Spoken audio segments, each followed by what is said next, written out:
Hello listeners. Welcome to our channel Vishwakul. Here we share the latest insights what's going around in the world and we also keep you updated with the upcoming new changes in the world.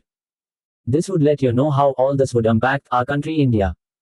In our today's episode we will be talking about the topic India's GDP, gross domestic product, and the factors affecting it.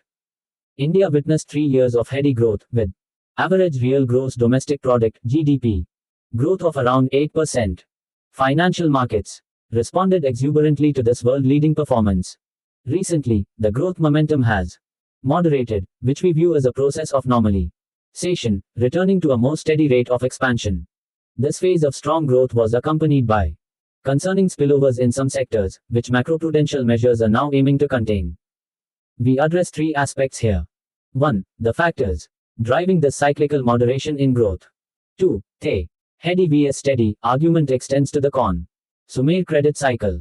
3. Whether an extended period of tight monetary policy will lead to a greater growth sacrifice. Firstly, tight financing conditions and the lagged impact of idiosyncratic factors such as general elections, a slowdown in construction activity, delays in project outlays, and adverse weather conditions ranging from heat waves to heavy unseasonal rainfall have emerged as cyclical speed bumps. Our proprietary GDP no-case model, along with sub-indices for key growth drivers on both the demand and supply sides, provides insights into the direction of the economy. Industrial activity in net exports, goods and services, have held up, whilst investments, machinery and equipment, and consumption have lagged. At the halfway mark of the fiscal year, factors such as the regulatory action-driven slowdown in unsecured loan growth, and the inflation fight that has pitched consumers against producers have entailed some economic cost. Lastly, clear signs of a pickup in private sector capex are still absent. Our previous study established that forward-looking growth expectations and corporate profitability typically convince firms to step up capex commitments. Diversification in the export basket towards a higher share of manufactured goods and well-faring service trade, professional services in particular, has lowered the cyclicality in its contribution. Public investments are gaining ground, with the states' capex expected to get a hand from the next round of concessional loans provided by the center. Recent state election results underscore that political stability is also essential in maintaining the momentum of infrastructure spending. The center's capex disbursements need to rise by 52% year-on-year between October 2024 and March 2025 to recover lost ground, making it an uphill task to fully meet the budgeted targets. As discussed below, consumption is likely to continue punching below its weight. A modest pickup in the momentum in the second half, driven by easing inflation, less restrictive policies, and increased public capex, are behind our 6.7% growth forecast. We expect medium-term growth to stabilize at 6.5-6.6%. Stronger than the pre-19 to 20 pace but moderating from the post-pandemic IC years, combined with nominal GDP growth of 9 to 9.5% and foreign exchange FX reserve assumptions, we see room for India's nominal GDP in US dollar terms to become the third largest in the world within this decade.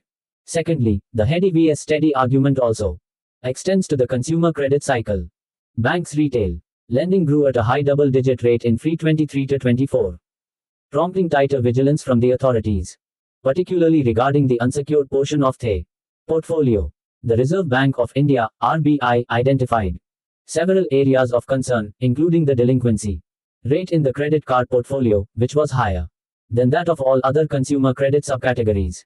As of March 2024, the RBI also highlighted the show of non-banking financial companies, fintech lenders and small finance banks to the segment. Easing consumer credit and slowing consumption are occurring at a time when employment trends remain positive, suggesting that the underlying concern is more about leverage levels. On an aggregate basis, household debt as a percentage of GDP has been inching up in the past 8 quarters. Household balance sheets have benefited from the reflationary boost from wealth effects, but defenses of the higher income brackets are stronger. The cumulative increase in the cost of living continues to weigh on purchasing power. The GDP deflator is up a cumulative 25% since the pandemic. Indexed equals 2019. The intention to deliver further might tend to cap consumption in the near term.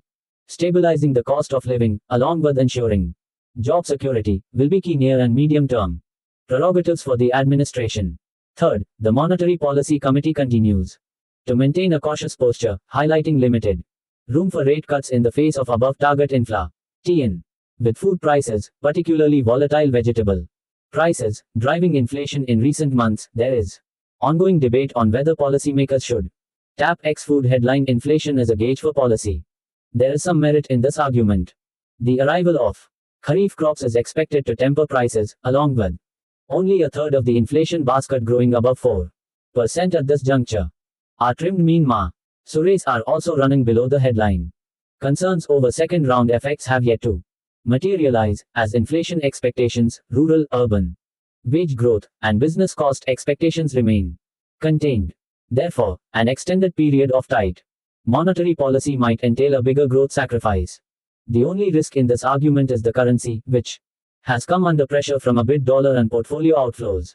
The record weekly drop in foreign reserves highlights the scale of intervention that was required to keep the currency from breaking through fresh successive lows. Nonetheless, one could argue that the strong build-up in the reserves was precisely for such a rainy day. The forward-looking policy bias might create room to lower rates in early 2025. Thank you for watching our video. Keep supporting our channel by hitting a like button on video and by sharing the content with your friends.